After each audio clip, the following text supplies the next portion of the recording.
All right, what's up? Welcome in. Special early edition of GC Live. As we told y'all last week, we were kind of working through what our schedule may be.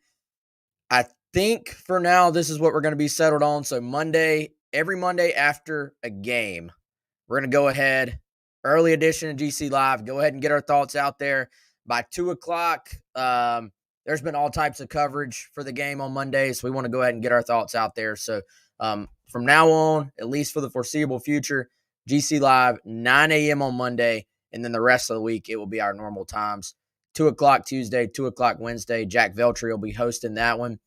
Maybe a host that you guys know on there with them on a regular basis. And then Thursday, Chris and I will have our final sort of preview where we have a guest from the opponent as well. But Chris, man,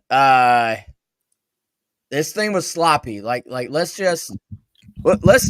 go ahead and get two things out of the way. Like, first of all, it was sloppy. Second of all, we're gonna talk about the game.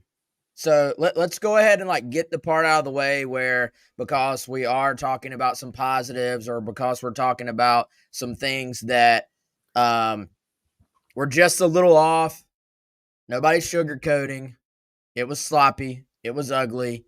But we want to talk about the game more than just saying it was sloppy, it was ugly, or hot takes, or they're not going to win another game, blah, blah, blah, blah. We're going to talk about the game. We're going to do our best to dive into it.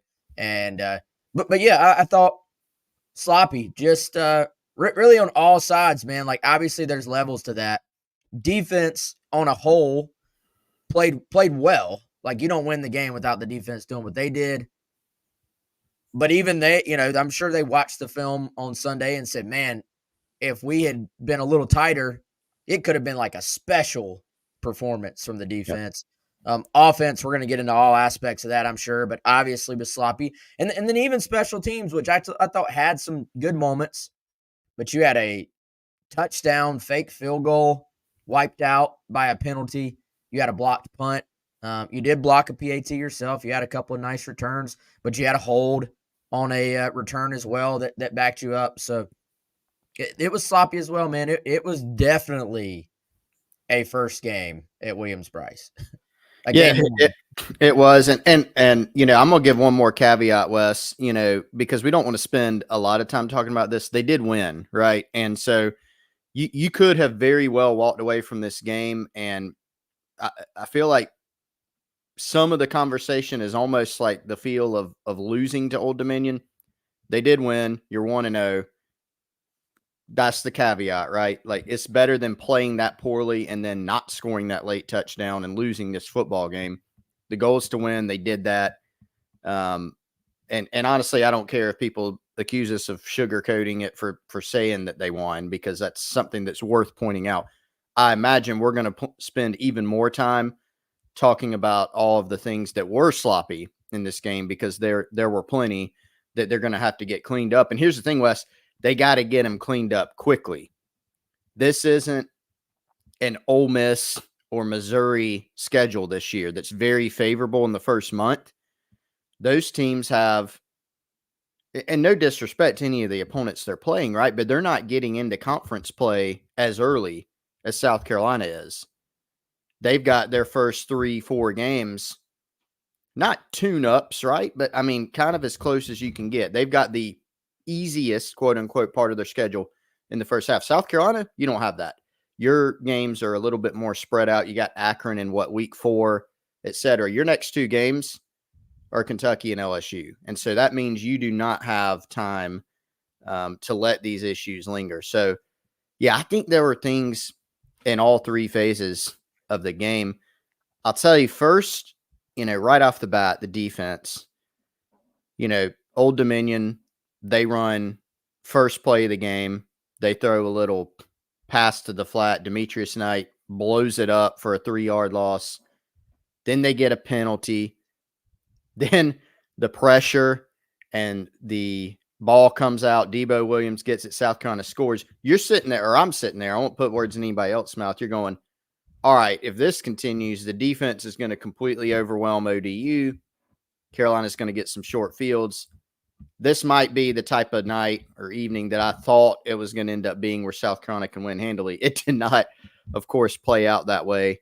Although I thought the defense overall was the bright spot on the whole day. It's almost hard to figure out where to go first. So I'm gonna let you steer. There's a lot here. Well, first, let's let everybody know Clint Hammond, CMG Home Loans. Actually, I think Clint was at the game Saturday. I saw him at the Hootie concert on Friday. He was meeting Cornbread Cowboy, actually, who joined us earlier this week. But yeah, shout out to Clint. ClintHammond.com, 803-422-6797. NMLS number 71597. Y'all know the deal. If you're in the market to buy a home, hit up Clint. He's going to walk you through that entire mortgage process. All we ask, let him, if you're in that kind of market, if you're in that spot, let him earn your business. That's our guy, Clint Hammond, ClintHammond.com. Yeah, Chris, when I tell you what, man, I will say this, when the way things are structured these days with practices and the amount of time you're able to be out there, and we did get to see Demetrius a little bit in the spring, but when we're out there, they're not doing full 11 on 11. So, like, when we're trying to bring people information and evaluations and what to expect, we are relying on what people are telling us. And so I was excited to see some of these guys go play and see what I'd been hearing about basically all off season. So that first play, when they swing it out there and Demetrius locks in and then just explodes out to the ball carrier and then sort of breaks down and makes a form tackle. I mean, it's one play, but I was like, okay, what we've been saying about that kid or that adult is Yeah, that married man, father of yeah, two. yeah, was spot on, right? Like, you're like, okay, Yeah, check that one off. I think so. yeah, Yeah, obviously it was not a perfect defensive performance. Now there was a time, dude. There was a stretch in that game where, I thought ODU, they did sort of settle in, and in the second half, they were able to maybe hit some underneath stuff and just stay on the field, grind out. It was like they started getting, maybe they're getting 2 or 3 or 4 yards on runs, whereas early on it was like nothing or 1 or 2. I feel like it was early on. It did feel like, man, this could be a special day for this defense. You had the bust on. Now I feel like they're going to look back. There's the bust on, obviously, the long touchdown catch and run where DQ kind of got shook. The fourth down where it was kind of a bust in terms of your pass rush lanes, where it's like everybody got a little ahead of themselves up front. I feel like there was a third. I think it was a third. It was either third and long or second and long. I think it was a third and long second half where ODU had a little motion on the outside, and the corner and the nickel both went with the outside guy, and the pass rush was a half second away from getting to the quarterback. And he actually made a beautiful read and throw and picked up a first down. So, there were little things like there are things for them to clean up, but I just thought they were kind of as advertised with what we expected. And I kept thinking, can the offense not just find a way in the second half to pull away? And I thought then the defense was really going to just kind of take over, because ODU was going to have to throw. Like, they were going to yeah. be in the throw game, which they did not want to be. And I really thought, so I think all these games kind of have a certain flow to them. Sometimes, like you said, like when Carolina gets the early score, then when it's a splash play like that, it's a turnover. Sometimes the games are just over before they even start. ODU answers, though, and evens it back up with their own big play. So now it's 7-7. Other times, I feel like these games settle in, and then as the second half wears along, we know how much depth we've talked about all offseason. When Carolina goes up 16-7 in the second half, I'm like, okay, they've settled in. Offense can maybe have one. Maybe they've started to show some things. Maybe they can have one sustained good full field touchdown drive, and this thing's over. But instead, ODU just keeps chipping away. They battle right back. And next thing you know, it's getting late fourth quarter. And not only are you tied, you're down in the Yeah. game. Yeah. So Yeah. it's certainly like I did think there were some signs this thing could end up being closer, but I assumed Carolina would pull away. I didn't quite have them covering, but I also didn't have them sweating out a fourth quarter game where they were going to be down having to make a play. Yeah, so I know we're going to spend a lot of time on offense because that's where the fan base is spending the most time. Understandably, there's a lot to unpack from it for sure. But, to go back to the defense, for a few, this might sound weird. Hopefully this makes sense. South Carolina's 2 touchdowns that they gave up in this game were the longer touchdown variety. You had what was that, a 75-yarder, Wes, to Isaiah Page on the busted coverage that you mentioned. And then they had the long quarterback scramble where he got out. You lost your gap integrity up front, kind of got a little bit too keyed up, lost it. He makes another guy miss, makes a nice play, scores, right? That's honestly better, I think, and more correctable than if we were sitting here going, Old Dominion went up and down the field on South Carolina, just chugged up and down the field, put together 3 or 4 touchdown drives.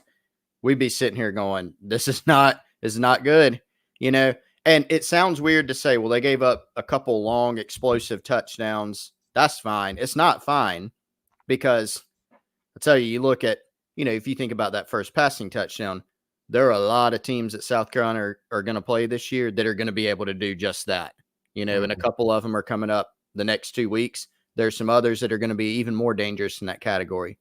But is that more correctable than giving up sustained long touchdown drives where you just look at the entire picture of the defense and say, this defense doesn't look very good? I think so, right? We saw, I think, and some people are going to say it's just ODU. But, man, how many times has South Carolina played a team where you go, they're just not getting any pass rush? And it doesn't matter if it's an SEC team or a lower-level team, a group of 4, group of 5 type of team. They got pass rush. If you can't look at that front and say, this is a better front, I'd encourage you to look again. It looks a lot different. Kyle Kennard, Gilbert Edmond, Dylan Stewart, the defensive tackles, they got some more depth there. Linebackers, they've got more options. They looked, in my opinion, markedly better in the pass rush category. And, ODU did spring some runs, Wes. You mentioned the second half. They had a little bit more success. This is a team, they run that Tennessee offense, like to run the ball. That's kind of their base. That's what they want to do. People lose that about Tennessee. They think of them throwing for 4,000 yards a season. They like to run the ball, and they really couldn't do that. Again, yes, just ODU, but it would have been a big concern if they had come out and run the football again, if Carolina couldn't get any pressure, if they're going up and down the field. So I do think we saw some signs, some positive signs for this defense, particularly, I think, in the pass rush department. Yeah, I mean, so I think we saw the 6-man rotation we thought we would see at both defensive tackle and then 6-man rotation at edge. For the most part, I think you look at linebacker, judging off one game, like we're obviously going to see Debo. We knew that, but we're going to see Debo, Demetrius Knight, and Ben Martin-Scott quite a bit. We didn't see Bengali Kamara quite as much as those guys. I didn't catch J.R. Johnson. The PFF said he played a snap. I didn't notice what play that was on. But regardless, I do think it kind of has played out the way we've been told, the way we expected, where you're going to see a ton of guys rotate on that D-line.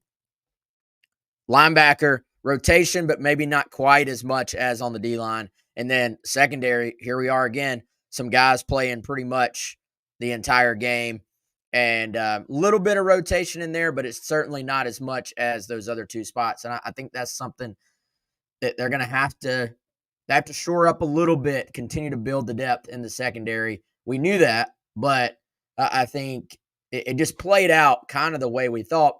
And, I think, Chris, the totality of this game, it did, like, what was it closer than we thought? Absolutely. Or I'll speak for myself. It was.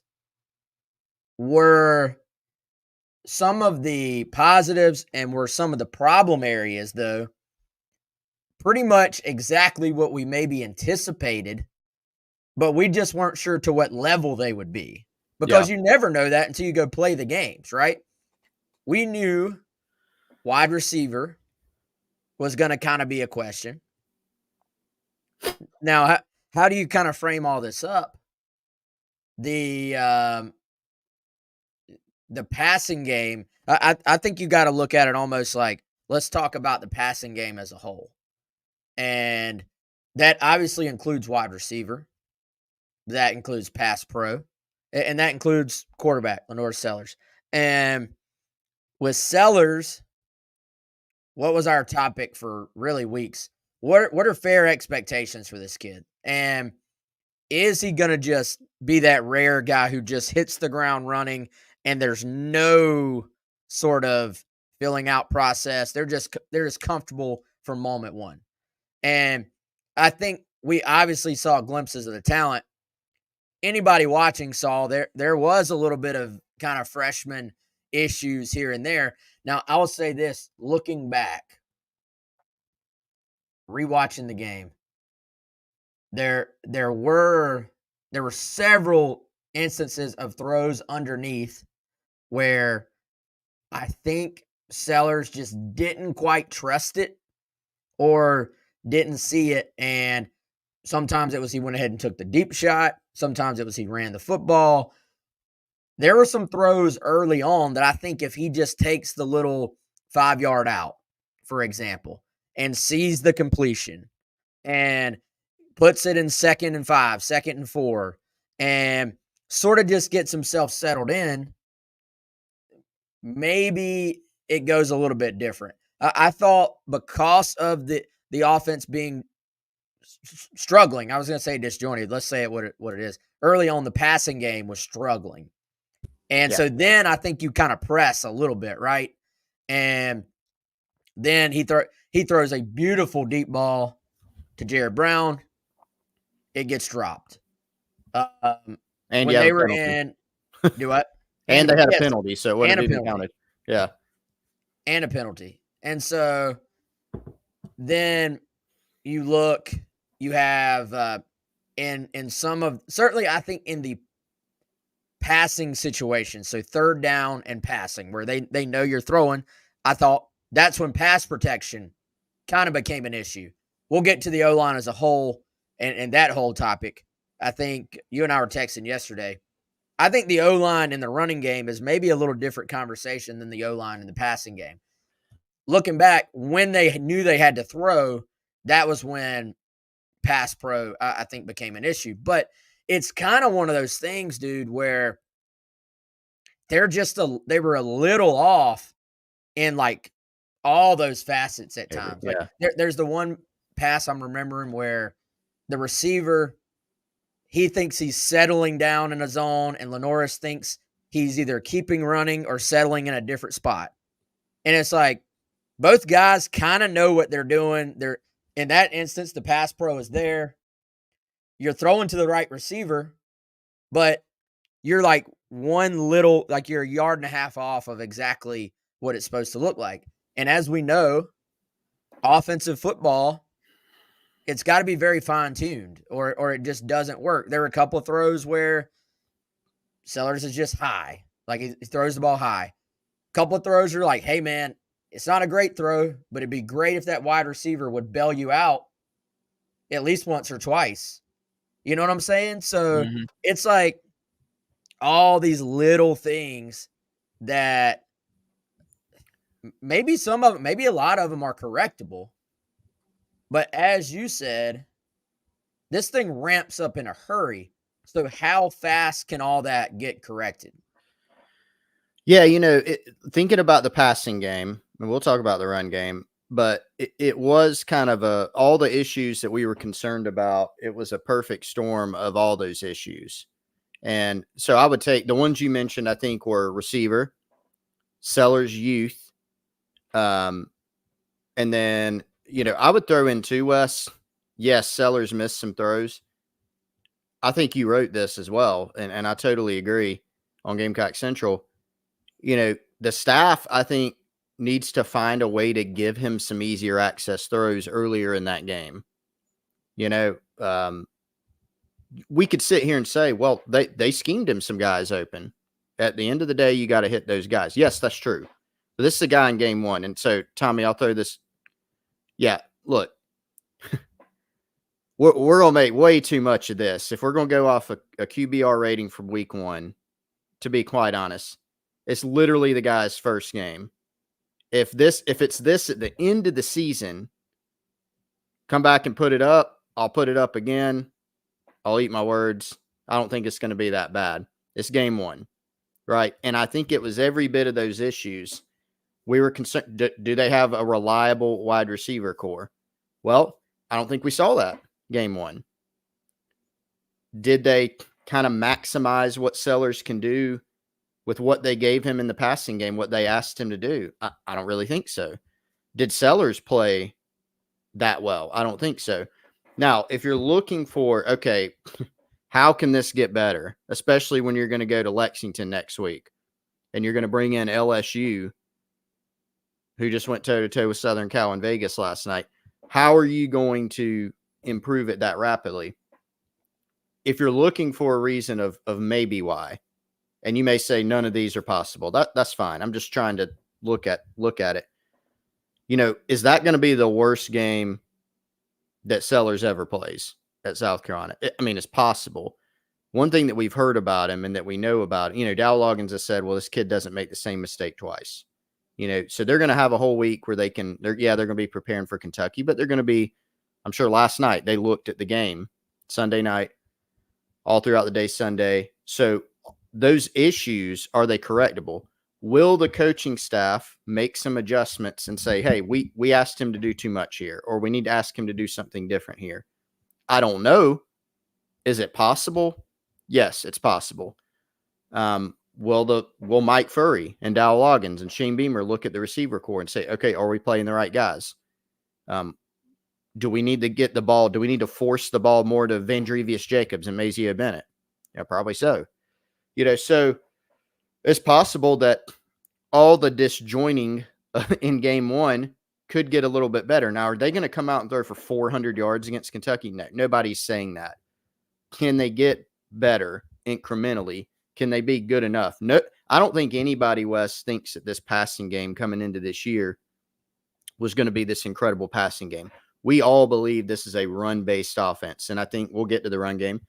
They showed some things there that give you maybe some reason for optimism. The passing game must get a lot better, right? I mean, you didn't see much of a downfield threat at all. You didn't really see much of an intermediate threat in game one. And I know seeing that does not inspire a lot of confidence when you think about going against the schedule. But with a guy like Sellers, could it have just been one of those first games where nothing really clicks in the passing game? And then I think some people are leaving out the very real possibility that players aren't static and can get better, especially when it's their first start. Some people are saying that's it. That's the finished product of Lenora Sellers and the South Carolina football team. And I think we know that it's not the finished product at the end of the day. So we'll see what that means. But I think what you saw in game one isn't necessarily indicative of what it's always going to be this season. Yeah, I agree, man. And I don't like, and we're not going to use the word young for this team. I don't like that. It's not a young team. It is a new team on offense.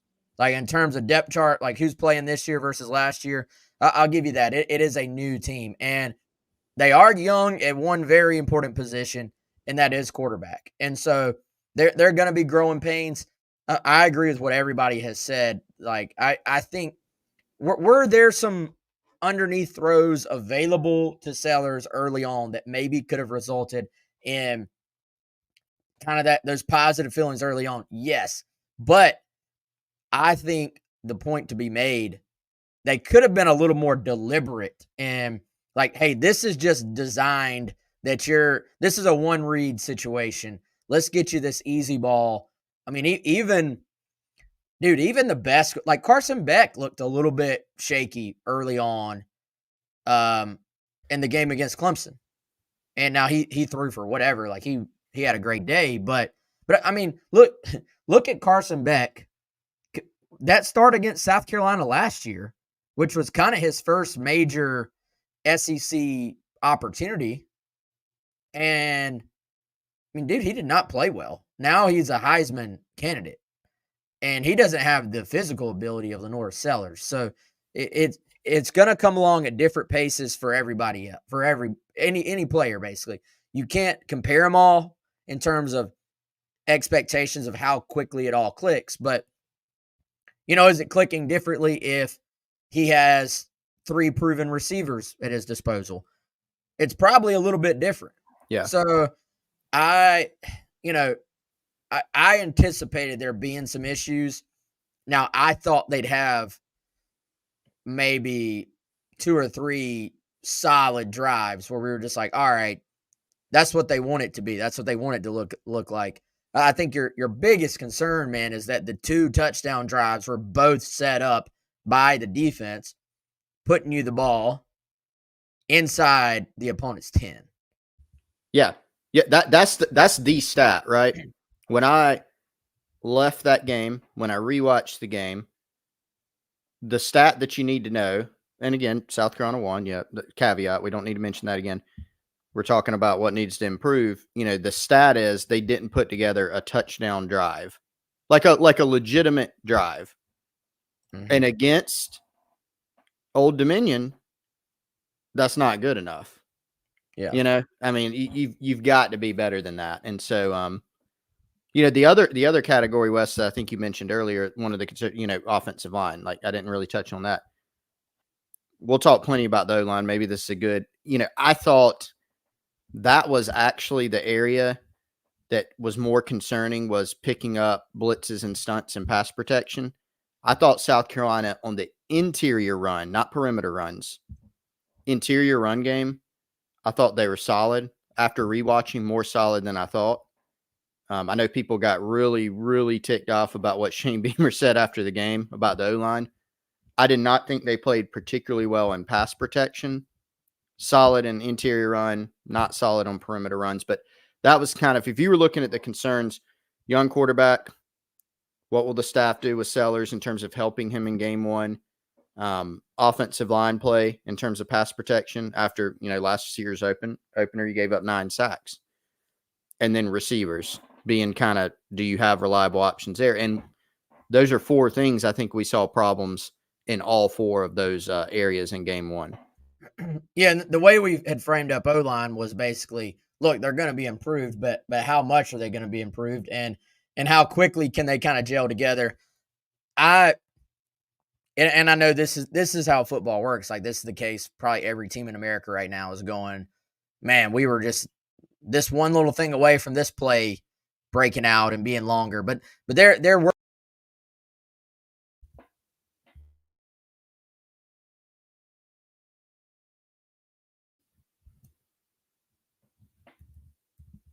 Yeah, I think we lost Wes real quick. Wes, we'll get you back here shortly. Yeah, I mean, here's one thing. I was going to go to this. Will McLean, Deontay Walker, who's, I don't even know what he's listed at, 6'8", 400 pounds or something like that. He's a giant. Deontay Walker is going to feast on Saturday if the O-line doesn't improve. I think the biggest concern with, let's transition a little bit to maybe the run game. Wes, when you get back, I'll let you make your point. I'm going to take us off the rails. Are you back now? I think so. There you go. All right, continue then, because I want to talk about run game. Yeah, for whatever reason, it likes to kick out on me. But yeah, I'll give. So my final thought, and I'm going to transition this to running. again, I don't put a ton of stock in the big picture. Hey, what is Sellers? What can Sellers be?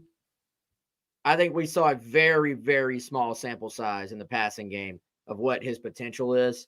And I really think this is going to be a guy that he's going to watch the film, or I'm sure he watched the film yesterday, actually.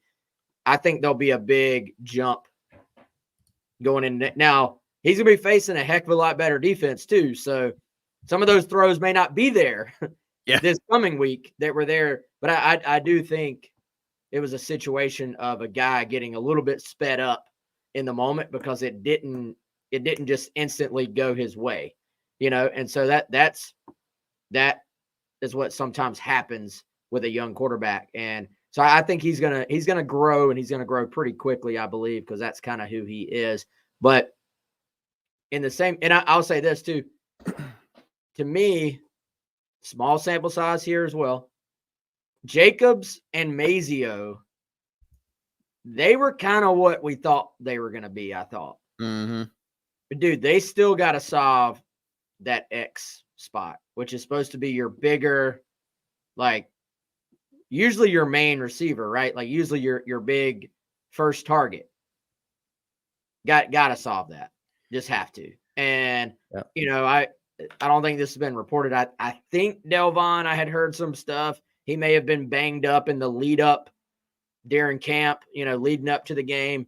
Maybe that limited him a little bit. We know Gage has been limited. Not that Gage is an X, but he didn't play a ton in the game. He got in there a little bit. Tyshawn Russell, I did not see. Was Tyshawn on your snap count at all? Nah. Okay, didn't see him out there at all. I didn't think I saw 21. And so, they got to still figure out that rotation. But I did think Jacobs and Mazio, I'm going, all right, find a way to get those two guys the ball. Like they look the part. And so if you're sort of assuming, all right, those are the two guys, now it's all right, who's going to be your third? Who can step up, ideally be a bigger threat, a bigger target that can go make some plays. Jacobs is kind of wiry, man. But he went and got that ball on the corner route that was actually probably one of the better overall plays of the day in terms of the passing game. But anyway, all right, let's go to running game. Wes, one more thing. Okay, yeah, go ahead. Sorry, one more thing on the passing game.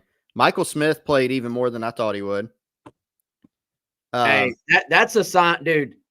Yeah, that's a sign right there. That is, yeah. He was out there early. I mean, first. Let me also add, he was out there late.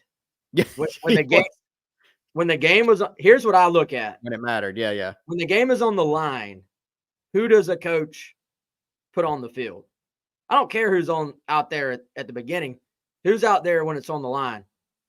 20 was out there. I know. Take that for what you will. That was interesting. Yeah. So I think he was out there, if I'm remembering correctly, on the first, when Carolina got that turnover. I think he was out there on that first series. So I don't know if he was technically a starter. I can't remember if he's out there play one, but anyway, he played a lot. Here's another thing. So given the passing game issues, went back and looked. Josh Simon, who was one of the players of the game, Shane Beamer mentioned last night, played a lot. He had 2 targets. Get Josh Simon the ball. You got to find a way, right? I mean, he's got to be more involved. He was involved in the offense. He was involved in the run game. He actually, Wes, man, I wish we could find that clip. Jason Henderson, Old Dominion's really good linebacker that has, had 700 tackles last year. Josh Simon decleated him on one running play. I mean, it was really something. So, I watched Josh a little bit during the game, and my thought throughout the game, and then after when I went back and looked at the box score, I'm like, man, this guy, they've got to get him more involved in the passing game. So anyway, just wanted to throw that out real quick before we moved on. Yeah, that kid for ODU, I do have a lot of respect for him. He's a baller. Now, Lenoris also juked him out of his shoes at one point too. He did, yeah. That was a pretty nice little run, which is a perfect segue. So I didn't So I think there's a lot to like about what we saw in the running game. Was it a dominant rushing attack? I would still say no. Was it, I mean, was it far better than anything we saw last year, even against overmatched opponents? I would say yes. Was Rocket Sanders as advertised? 100% yes. He's the best back that's suited up for Carolina in quite some time, in my opinion. Here's my concern on it. QB run is kind of a cheat code to having success in the running game. But you really want for the threat of the QB run to be used almost as much as the actual QB run itself. And then when you have to run your quarterback, you run them. And, now Sellers is built for it. He really is. Let's take the kids' gloves off. Like, it's not that you can't run Lenora Sellers. If they had gone out there and ran Lenoris 0 times, 100% everyone would be going, why did you not run Sellers? Yes. But there's a difference between running him some and him running 20 times in a game. Yeah. And so I was a little bit surprised early on how many designed Sellers runs there were. And then that the offense still with kind of going to the cheat code was not able to have a long, sustained touchdown drive. And so now that the kid is dynamic as a runner, like that was apparent. And I do think if you can improve the passing game a little bit, you add in the run game aspect with Rocket and Lenoris, it can take a jump in a hurry. But I didn't expect them to have to go to that well near that many times against ODU.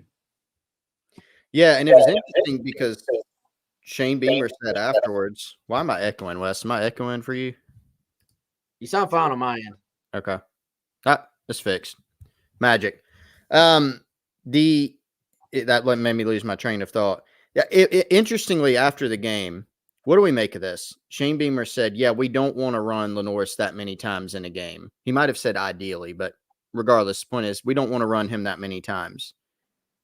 So, what does that mean? Like, how do they handle it going forward? I admittedly don't know. We know that you want to give Lenoris the, freedom to make some things happen and to improvise. He's good in that department. You want to run him in short yardage. You want to have him keep it on his own read. You want to let him run some power and some counter or whatever designed runs. I think for game one, to try to answer your question of why they couldn't be more effective, even using the quarterback run a lot more, the cheat code, as you mentioned, I think Old Dominion kind of sold out a lot of times. Like they're just sending more guys in the box and you can block because after the first quarter of that game, Old Dominion is sitting up there in the coach's box saying they're not really able to throw it right now. Even when we're leaving guys open, the passing game is very disjointed. They're not seeing it. Let's just dare them to throw it on us. And I think that's kind of what it was in game one. Now, obviously, we've spent the entire first part of the show talking about why the passing game has to get better. And that's another reason, right? So that teams, what do you think Kentucky's strategy is going into next week? They've already watched that film. They're probably going, we're going to load the box. We're going to try to give Lenoris Sellers some different looks. They play a lot of zone at Kentucky. So not to get too far ahead of ourselves, but, when you're thinking about that game early, they're going to say, yeah, South Carolina's going to want to run the ball. Let's devote as many guys as we can to the box and make them throw it. And it doesn't really matter how good of a running team you are. If teams are sending more guys than you can block in the box, it makes it very difficult, very, very difficult to consistently run the ball. So, were there some encouraging signs in the run game? I think so. Juju did some good things. Rocket did some good things, whether it's just tough runs or a couple longish runs. And then what Sellers can do in the run game. but also think there were some concerns having to run Sellers too much, not being able to be balanced with balancing out what you want to do in the run game with the passing game. Don't know if I saw a lot of RPO stuff, Wes, within that. Surprising. Might want to have that in. Maybe they do. Maybe that's already built in. Hey, we're going to run more RPOs. I don't know. And another thing, and I'll credit you for this, a lot of Rocket Sanders runs where he really butters his bread, or did at Arkansas, was perimeter run game. South Carolina stunk at that. And Shane Beamer said it after the game. They were not good blocking on the perimeter.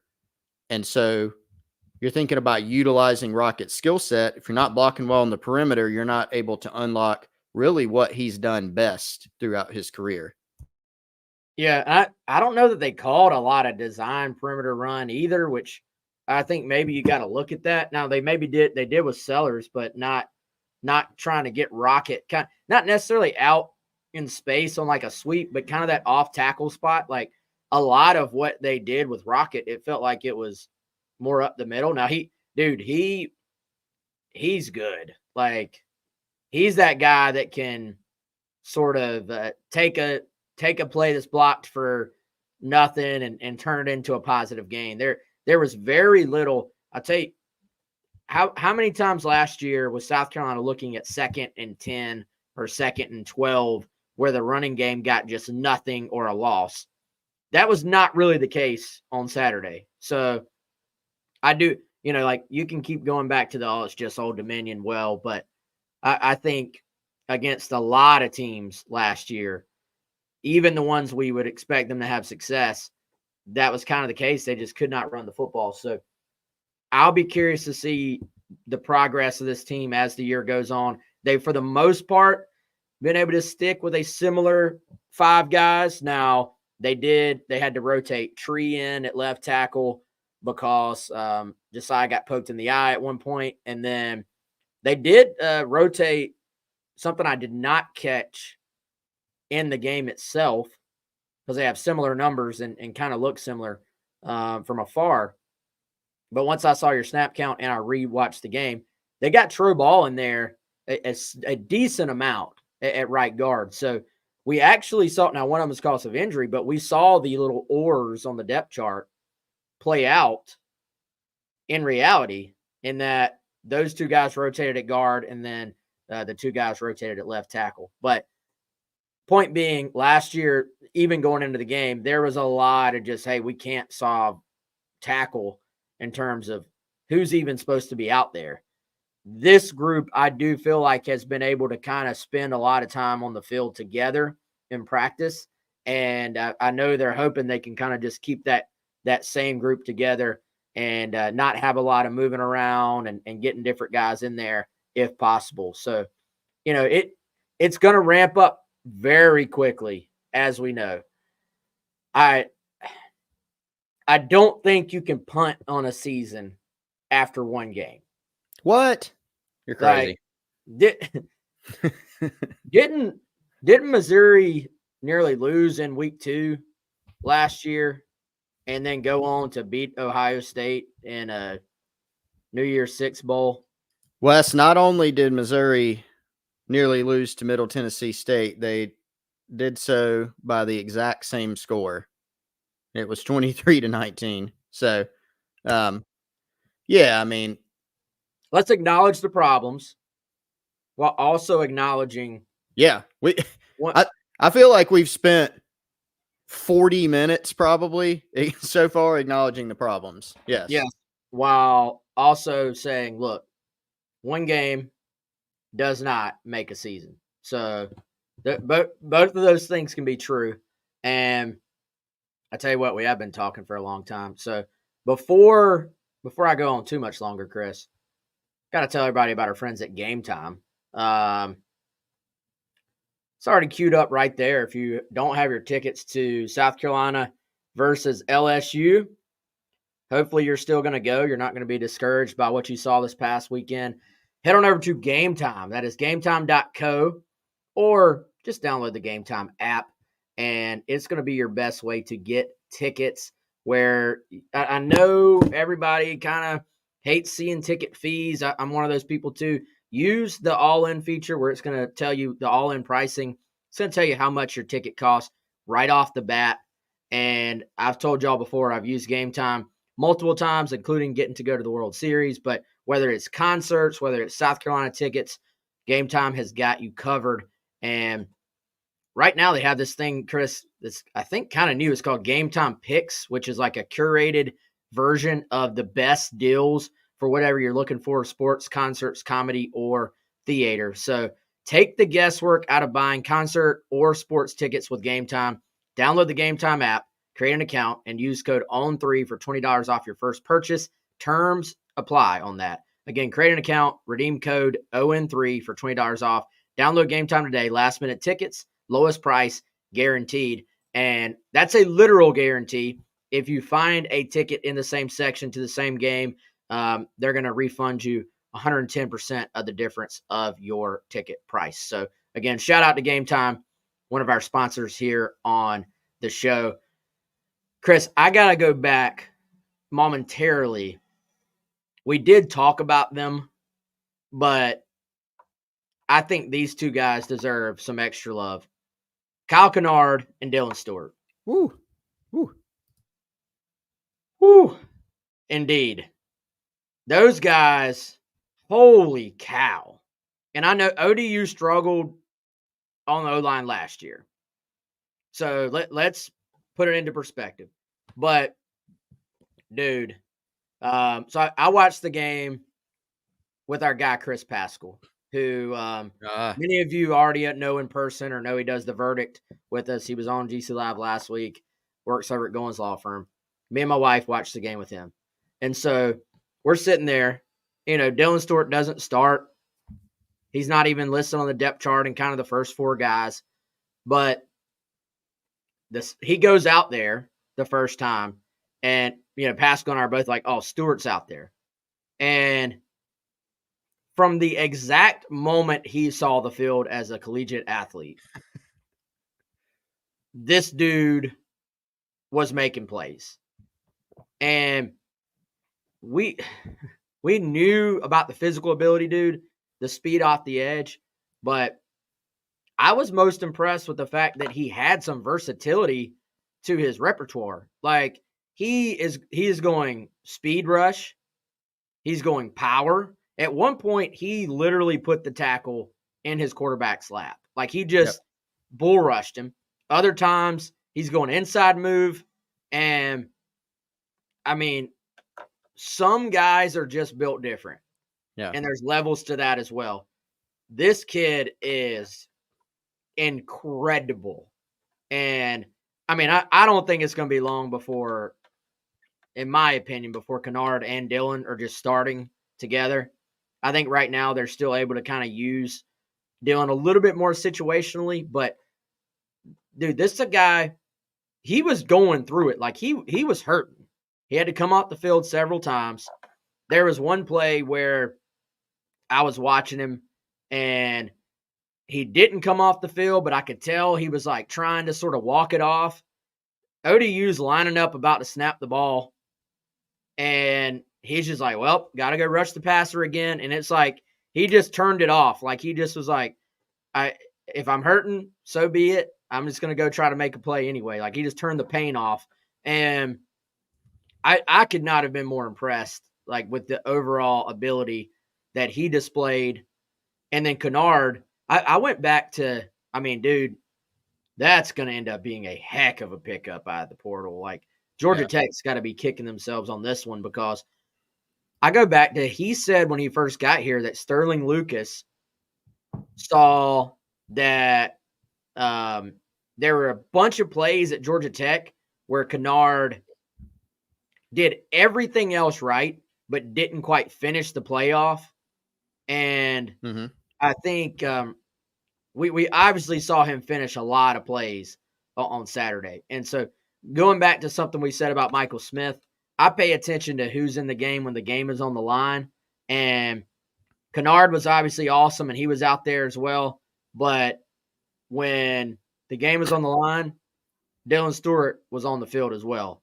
And that says something to me. Yeah, those guys, I mean, go back and look at the box score. And I don't penalize a guy. I don't say it's just ODU. You don't penalize players for dominating when they should. But I don't think Dylan Stewart should go into his first collegiate game and dominate. And he was pretty dominant. I mean, he had 4 tackles, 1.5 tackles for loss, 1.5 sacks, and he forced 2 fumbles and had a quarterback hurry, right? So whether it's just the eye test or you go back and look at the box score, he affected the game. And yeah, he went down. Trey asked if he was hurt or just gassed. I don't think gassed. I mean, he went down, literally was down on the field a couple times, and you're going, oh, God, is Dylan okay?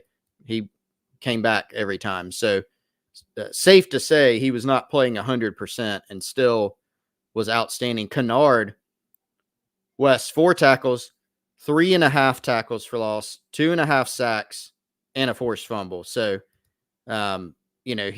he was actually my pick. I think I got a lot of things wrong going into the first game for sure. No doubt. We could go through all those if y'all want. But I did think that Kennard was going to be the most impactful newcomer on the defense. And there's a lot of guys. Like, that's the spot where, if you look at what Carolina did in the portal, I think they did some good things on offense in the portal, but defensively with getting, D Knight and Kamara, what they did on the defensive line, getting Jules and Goodwine, who both played at D tackle, and then, Stewart out of high school, not a portal guy, but getting him, in recruiting. And then you go get Gilbert Edmond back, who factored in a lot, and Kyle Kennard. That's a really good portal year, to improve up front, which was a huge need for South Carolina. So it looks like they've hit on those guys. And Kennard, man, I mean, this is a kid at Georgia Tech.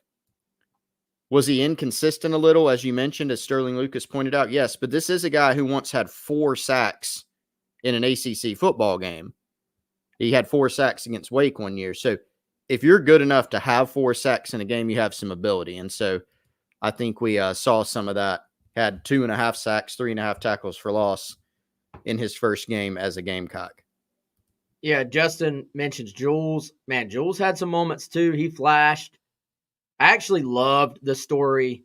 The story from Beamer in the press conference, how when he gave away the game balls, he originally had not given Kennard a game ball.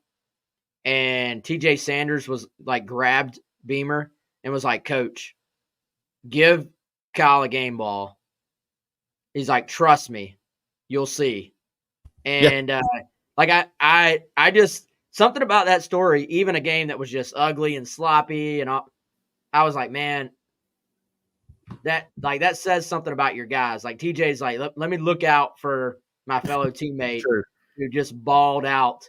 And I'm sure it took probably two drives of game film, and Beamer was like, yeah, TJ was right, I'm sure. But that kid was dominant, dude. Like, both those guys were. And so that's something I think you're going to be able to hang your hat on if you're South Carolina, is that pass rush, which we'll see how it fits in with with everything else we saw. All right, let's close it out with some big picture, Chris. What's next? I think we have to, again, you cannot punt on a season after one game. I think we got to see what improvements there are from week 1 to week 2. And I think if you are a South Carolina fan, if you are frustrated, if you're like, here we go again, if you're like, it's a different team, but it's not improved from last year, if that's how you feel, I think that's completely valid. Like, I get being frustrated. That was not a fun game to watch Saturday. It was not. I will also say the season is not over. There is a ton that can be cleaned up, and it's going to have to be cleaned up. Like, there's going to have to be a sense of urgency in cleaning it up, because this is not like last year where they almost were able to pull themselves out of the hole. Like, you dig the hole, you're almost able to dig yourself out. There's not room to dig a big hole. because you're not going to have time to pull yourself out. So I think you've got to find a way to clean this stuff up quickly. Like, there's a sense of urgency both in terms of the schedule and in terms of the patience of this fan base that I think is a big factor. So I'm incredibly interested to see how many of these issues can be cleaned up from week 1 to week 2. How much of what we saw, Chris, and I know nobody wants to hear this. Some people don't want to hear this, don't really care. How much of what we saw was game 1 stuff? How much of what we saw is like, this is what it is? This is what it is. Yeah. Yeah. Yeah. It's a mix, probably. I think, I think that's the answer. I think Lenore Sellers is going to be a better quarterback game 12.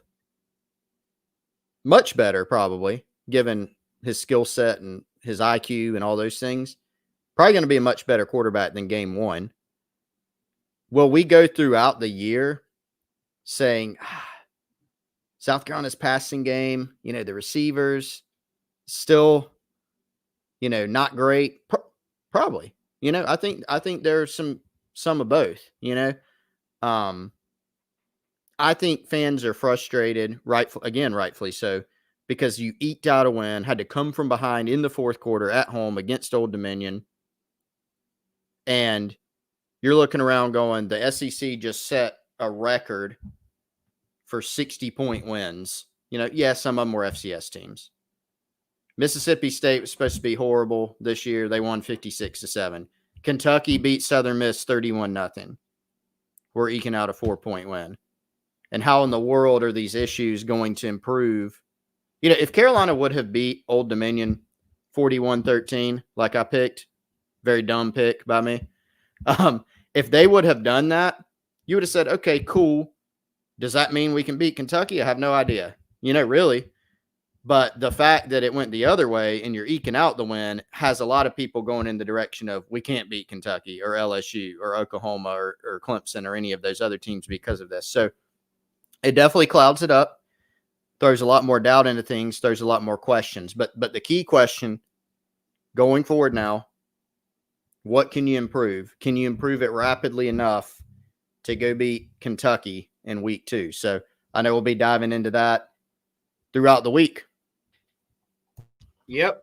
And we'll have more on Gamecock Central. There are breakdowns from myself, from Chris, from Mike Yuva.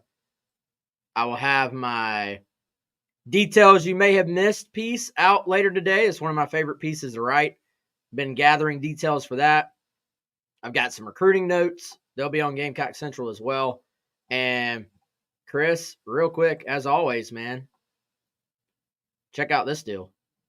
Yeah, $1 for 2 months. So whatever happens this season, good, bad, in between, we'll be following on GamecockCentral.com, like Wes said, recruiting,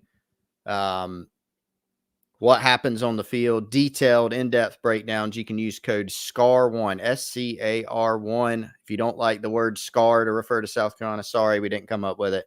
But it will get you $1 for 2 months of access. So go to GamecockCentral.com on your phone, tablet, laptop, desktop, top right, join. And you can come hang out with us on the Insiders Forum, ask us questions, get access to all our content. Come on over.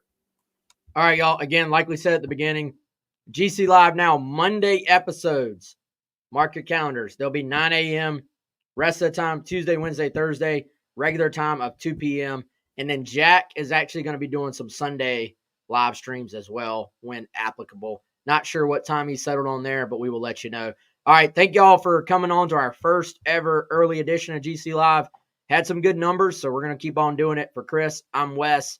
We'll see y'all very soon. Again, next time, Tuesday, 2 o'clock after the Beamer press conference. We'll see y'all then.